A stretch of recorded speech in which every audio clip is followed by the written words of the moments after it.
In today's video, we're taking a look at some trade talk around the Montreal Canadiens. Could we see them send a veteran player to the Columbus Blue Jackets? Plus, we have the latest on Trevor Zegras. If a trade materialized, could he possibly end up with the Chicago Blackhawks? We also have some updates on Lucas Raymond. Philip Zadina has a new home as well. Plus, we heard some interesting information. Adam Henrique from free agency. He actually turned down more money to stay in Edmonton. All that and more coming up next. So welcome back to another video here at Top Shelf Hockey. As I mentioned, we have a variety of things to take a look at here today. One thing I wanted to touch on quickly, just as an update for anybody who has been following along. Of course, I know the last few days we're all still kind of stunned and shocked and everything by the Johnny Gaudreau and his brother Matthew, of course, tragically passing away in that biking accident. It's hard to not think about it. Pretty much, big parts of every day. It still seems surreal. And I know those close to him and his teammates and family are probably still pretty numb and still hard to wrap their head around it as well. I'm sure they're affected. I'm sure, obviously, way more than I would be or most of the average fans. But just, there's still, lots of tributes pouring in and everything. But one thing that I'm just amazed by is the GoFundMe that was started for his brother. So for Matty Gaudreau and his wife and unborn child, somebody started a GoFundMe with the intention of raising about $30,000. The whole intent here was basically for her to not have to worry at all about working through the rest of the pregnancy and to have, hopefully a little nest egg for the child as well. They could either put it away as a education fund down the road or what have you. I've seen some negative comments on it. Some people think just because Johnny was in the NHL making big bucks and millions of dollars that it's unreasonable to have a GoFundMe fundraiser for his brother. Matty never made it in the NHL like Johnny did. He wasn't making big bucks in the millions. Yes, I'm sure Johnny and his wife are probably very generous people with their family. I'm assuming I don't obviously know them personally, but everything we've seen indicates that he's very kind, generous soul. So I'm assuming that his Johnny's wife will probably help the other family members out, including Matty's wife. But it's just it's not automatically expected, and it's just the negativity surprises me around something. Such a tragic situation, to get that negativity out of there. I don't think there's anything wrong with this. Matty Gaudreau and his wife were not very wealthy compared to his brother. So at the end of the day, both brothers perished in a tragic accident. And the fundraiser, though, was the goal to raise 30. It's already over 500,000. The donations keep pouring in. There's multiple donations of $10,000. I've seen lots of them in the $1,000, $2,000, $3,000 range. Tons of current and former NHL players are donating to it as well. So it's just great to see. I'm not surprised because I know how close the hockey community and tight-knit it can be, especially during times of need when things happen. So it's just great to see the outpouring support for the family. And like I said, the tributes keep rolling in. Seen Jaromir Jagr posted one. A nice little tribute to Johnny. Of course, Johnny Gaudreau assisted on the final NHL goal of Jaromir Jagr's career. So they have that unique connection there. Of course, with Jagr playing in Calgary for his final season, which didn't last a whole long time, but it's still, he get to play there for a while. Other names are starting to pour in as well. So it's just great to see everybody coming together. And I at this point, still, like I said, it seems crazy that everything happened. It seems surreal, and I hope everybody in the Gaudreau family is doing the best they can. I'm not going to say that I hope they're doing well, because I'm sure deep down that they're not. It's tough to deal with. We know his sister was getting married. I believe the wedding was canceled or postponed, and now they're dealing with this. So again, thoughts are still with them. It still seems crazy what went down. Hard to imagine, and I just hope the family is doing the best they can. Which is all they can do at this point. So great to see that fundraiser doing so well. Now, on to the other news here I want to talk about today. Filip Zadina, former high picker in the 2018 NHL draft. I know there were teams like Ottawa and Montreal that were very interested in this player and ultimately passed on him. He slipped down a bit in the first round and went to Detroit. After some, up and down times in Detroit, he ended up voiding his contract, getting frustrated with the organization, bet on himself, goes to San Jose, and it didn't really work out to be a whole lot better there. There's been some speculation recently that Zadina was in talks with a few NHL teams, including Toronto and Montreal, about possibly either signing a PTO or maybe getting a one-year contract. And, well, surprise, surprise, he's not signing with either one. He's off to Europe. Filip Zadina has signed a 2-year deal in the Swiss League with Davos. So Zadina's gone from the NHL. I know that Kevin Weeks had reported that there was, I think he believed that his report said there was at least 3 teams interested. Obviously his option was what he felt was best for him. It's hard to say if we'll see Filip Zadina make another attempt at the NHL. He's still young, after a couple of years in Europe, if he can really take his game to another level and really have some great success over there, maybe he'll make another attempt. It's hard to say.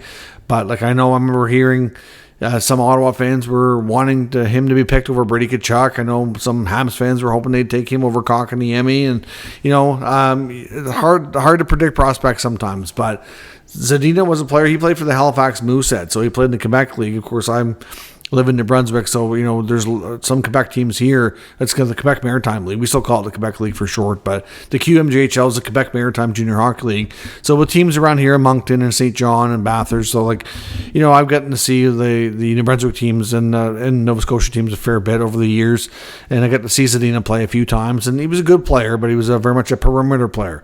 So as much as I enjoyed his style to some extent and thought he could have success, I honestly wondered what it would be at the NHL. And, well, here we are. So Zadina, gone from the NHL, signs a 2-year deal in the Swiss League. So no more speculation about him landing with a different NHL club. There also seems to be some mixed reports and opinions out there on what's going on in Detroit, specifically to Lucas Raymond. Obviously, Mo Seider and Jonathan Berggren are unsigned as well. But Lucas Raymond, I see there are different opinions from different writers from Sportsnet and The Athletic. The fact that he's not signed yet makes some concerned that, obviously negotiations aren't going well, but you could also make an argument that, they're working hard to get a long-term deal done, that they haven't, thrown in the towel here and said, okay, let's just settle on a short-term 1 or 2 year bridge deal and we'll tackle this again down the road. Obviously, they're still working at it. So that's optimism in a sense, right? And I think that's probably fair to say.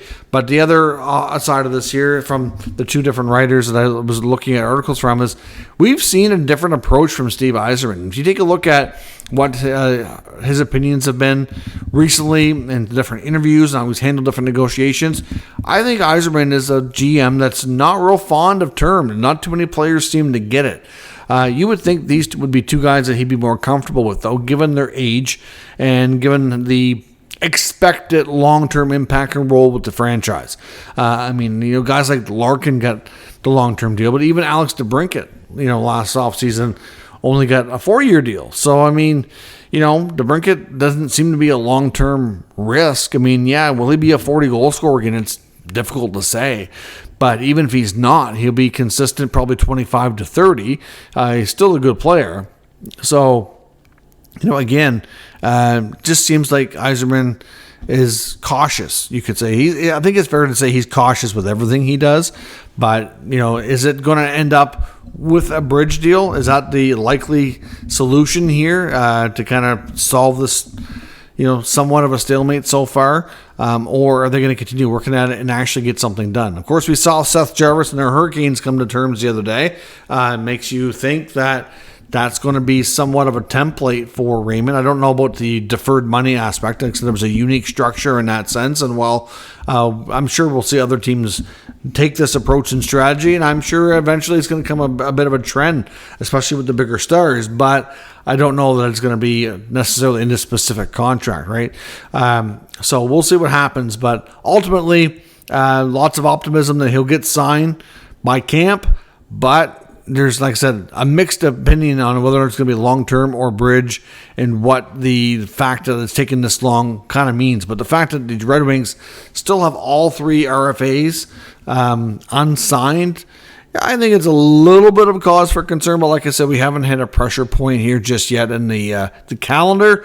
If we get to training camp, which camp's opening in about 2 weeks, and there's no deal, like if we're another 10, 12 days go by and we're on the eve of camp and there's no contract, that's when I think there's going to be a little bit more pressure and fans might be a little bit more worried. But right now there's still some hope and optimism, and maybe there's more done than we know, and maybe it'll all be announced at the same time. But difference of opinions out there on what's going to happen with Raymond and what's taken so long to get a deal done. One thing that we learned as well on Adam Henrique, who obviously was traded to the Oilers at the trade deadline last year, fit really well, became a huge part of that third line and penalty kill with guys like Connor Brown and Matthias Janmark.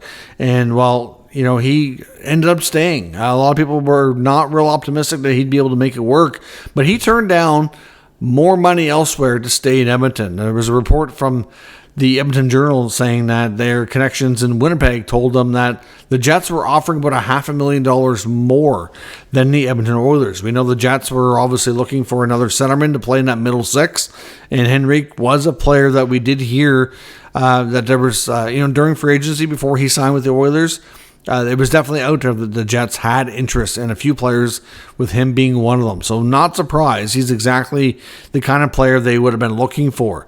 That experienced, center iceman who could be a 2 or 3 depending on the depth of the organization. But the fact that he turned down $500,000, not too surprising. Obviously, winning's important to him, and he feels the Oilers are closer, and makes sense after the long run and coming within not only one game, but really 1 or 2 goals of winning the Stanley Cup. So Henrique obviously really enjoyed being an Oiler, wanted to stay, and gave up some extra money to do so. Now, a couple articles I'll take a look at here in today's video. One was talking with Trevor Zegras. Now, I put up my GM report card earlier today on the Anaheim Ducks and GM Pat Verbeek. Didn't give him a tremendous grade. A couple of deals about it and rumored forever, Zegras and Gibson. Gibson's trade has been going back about 2 years now, and they haven't pulled the trigger yet. And I think, honestly, when it comes to John Gibson, I think they missed their mark. I think that they should have traded him a few years ago, and that they were, for whatever reason, I don't know if they were asking too much or what it was, but it never happened. And I think now, like, between the teams' continued, poor play and his own play not being as good, like, I think he's gone downhill too much, and it's proven to be too challenging with the contract that comes with him. So I don't know how easy it's going to be. It's not going to be easy at all to get a trade for him out of Anaheim. But in Trevor Zegras' case, he's still really young, still very talented, not on a long-term deal. So, if they do want to pull the trigger, it's definitely a lot easier to do. But clearly Pat Verbeek has kind of proven that he's not willing to pull the trigger unless he's totally happy and gets what he wants, which is the way it should be. You don't make a trade sometimes just for the sake of making a trade. But we know with Zegras, there's been a lot of talk that he's not the type of player that they're looking for, and they want to see him evolve in his game and be a better two-way player and, just change his style a bit. And there also seems to be some lack of confidence that it can happen. And that's why a lot of people think it's inevitable that a trade will happen sooner than later. He's been linked to a variety of teams. We heard a lot about Montreal all year because, the connection to his good friend Cole Caulfield, former teammate with the United States national team program.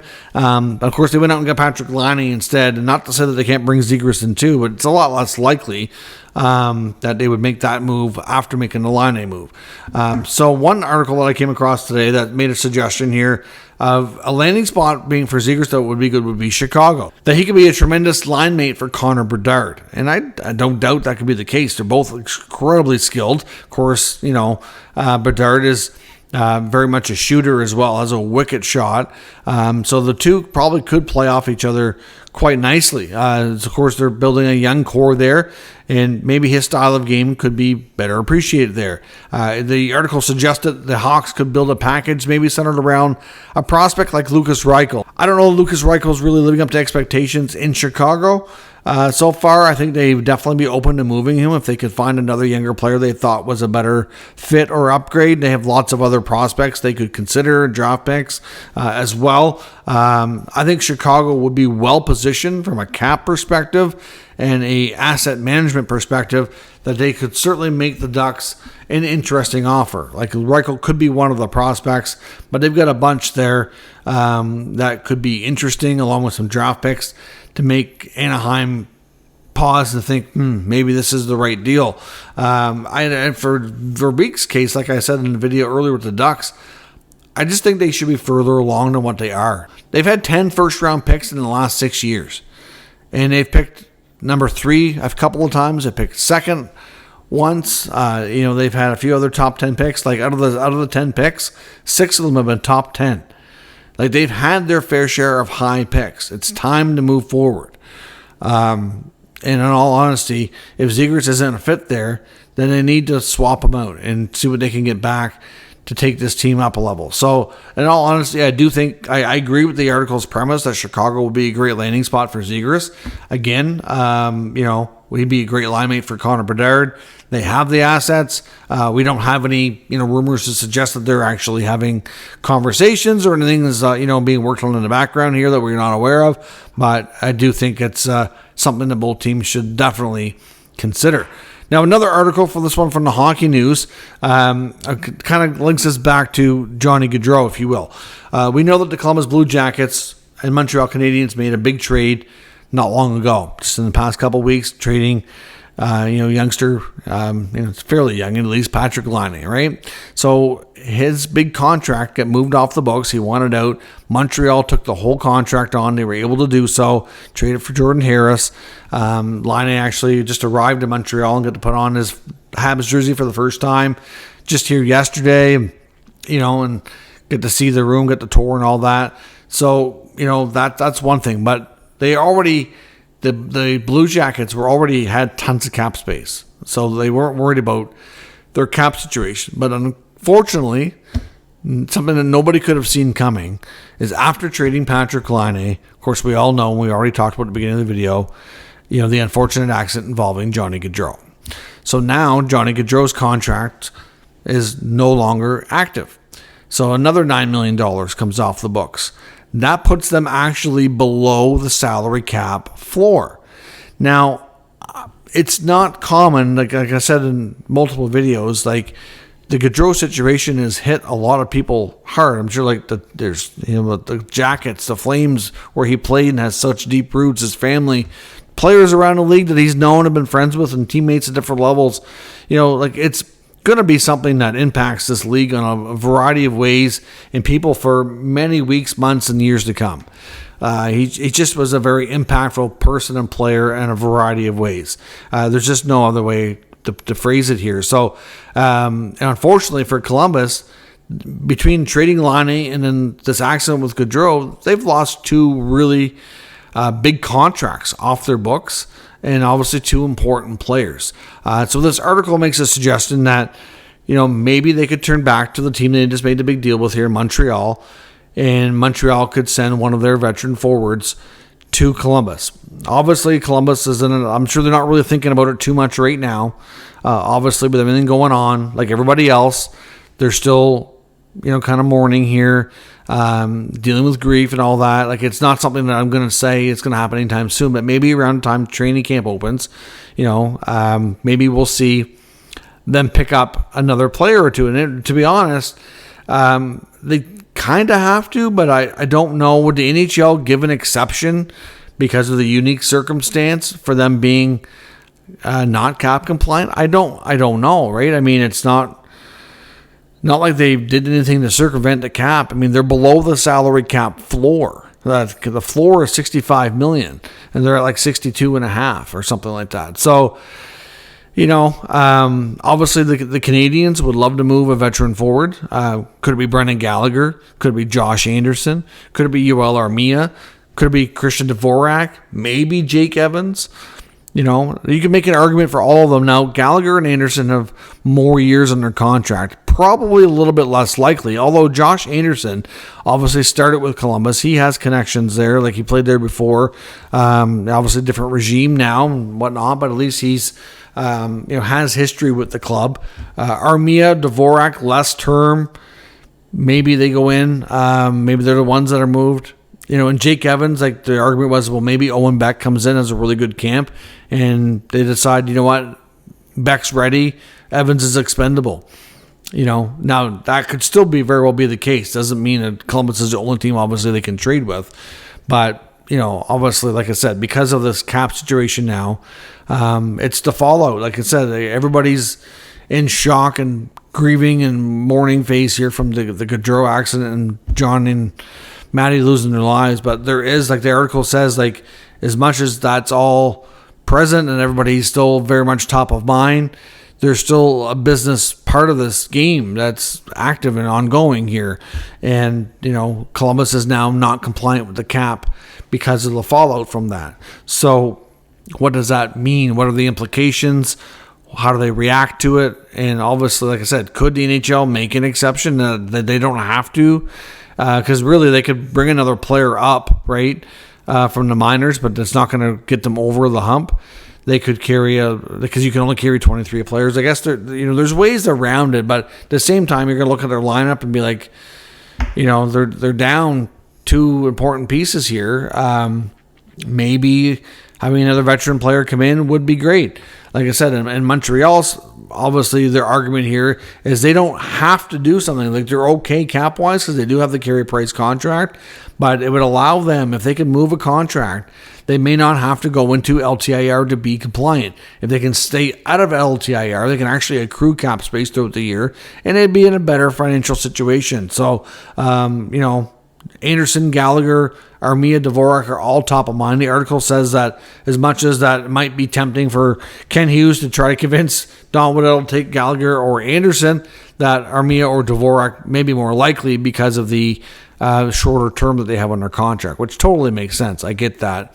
But I guess it just depends. Like I said, Josh Anderson does have history with the club. I don't know if there'd be an appetite there or not. But could Montreal benefit here by moving a player off their books to help them be cap compliant without LTIR, and helps Columbus get back to the salary cap floor so that they're compliant as well by the time the season starts? I mean, these two teams have history, and it's just an unfortunate fallout from the tragic accident here that caused this scenario to even present itself. But like I said, it does exist. Is the league going to give them an exception, or are they going to have to go out and get a player? And what would their preference be regardless? Like I said, right now, they're just thinking about the fact that this accident happened and Johnny Gaudreau's not with them anymore. But by the time camp rolls around, they're going to have to think about, okay, like we need another body here. We need another contract. We got to be cap compliant and all that. So we'll see how things play out as things go. But let me know your thoughts on the Canadiens and Jackets hooking up on another trade and all the other news and some rumors here talked about in today's video. If you're new to the channel, make sure you subscribe and stick around. We'll keep you up to date with the latest news, rumors, and analysis of all 32 NHL teams. Thank you for watching. I'll catch you next time.